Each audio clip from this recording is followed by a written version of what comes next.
Hi, I'm Jamie, and I want you to do me a favor. I want you to imagine being in a room.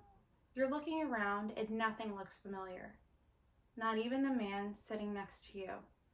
You don't know where you are, and you don't know what he's going to do to you. Whenever he gets up and leaves the room, you get out of that house as quickly as possible. And as you're going down the road, you see him following you. You are so scared that you jump in the car with a complete stranger. You tell the stranger that the man is trying to kill you. And as any good citizen, that person calls the police.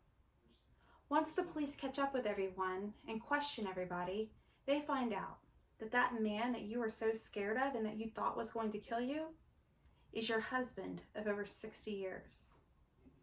Now imagine being that man and looking at your wife and seeing the fear in her eyes.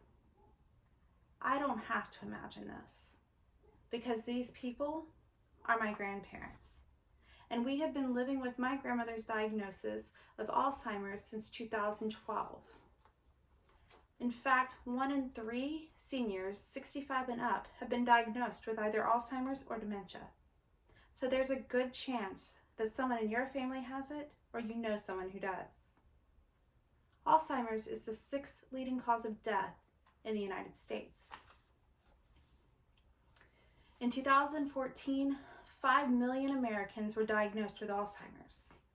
And according to the CDC, those numbers are projected to triple by 2060. And I know 2060 sounds like it's far off. However, look at how quickly the years of your life have already passed by.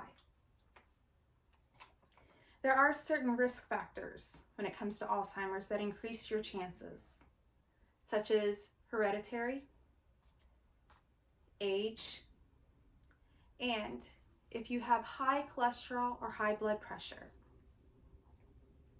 At this point, 50% of primary care physicians do not believe that we are ready for the growing numbers of cases.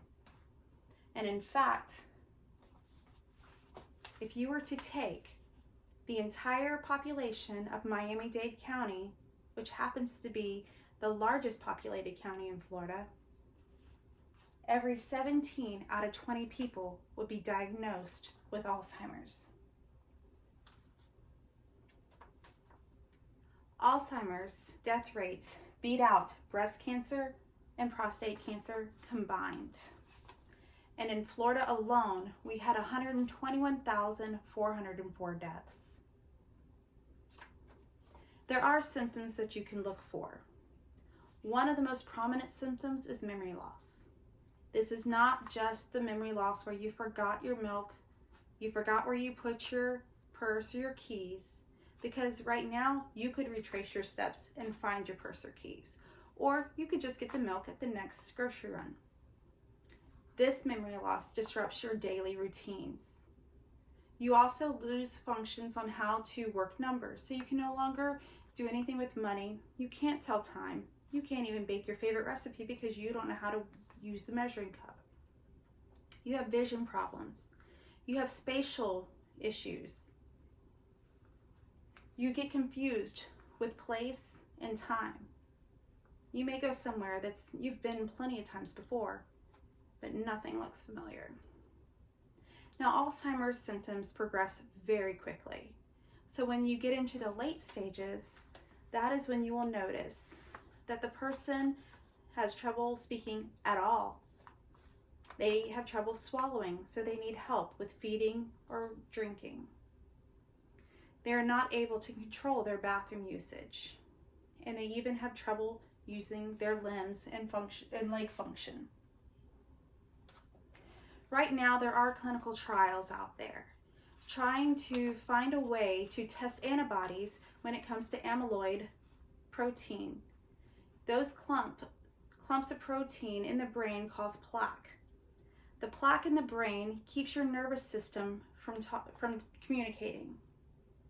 This is when your brain starts to deteriorate.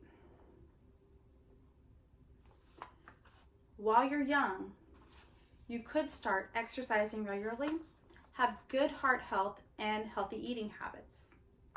Try to stimulate your brain by formal education such as college, so we're all doing our part right now, and by playing strategic games. So all those games on your phone could be helping you in the future. You could also avoid brain injury. So make sure when you're going biking while exercising, wear your helmet, get enough sleep, and if you have a history of depression, please seek help. Doing these things now could help you avoid getting Alzheimer's, or at least prolong the onset of symptoms. However, if you are that 1% that has the mutated gene, there's no way you can avoid it. There is testing that you can do now, though, to find out if you do have that mutated gene. And if so, maybe these things can help you prolong your onset so that at least you can have a little bit of a longer, happier life. Remember, Alzheimer's is a deadly disease and very common. It is more than just losing your memory, and it affects more than just the individual. So please make sure you're aware of all the symptoms and what you can do. You can research cdc.gov or alz.org for more Alzheimer's awareness information. Thank you.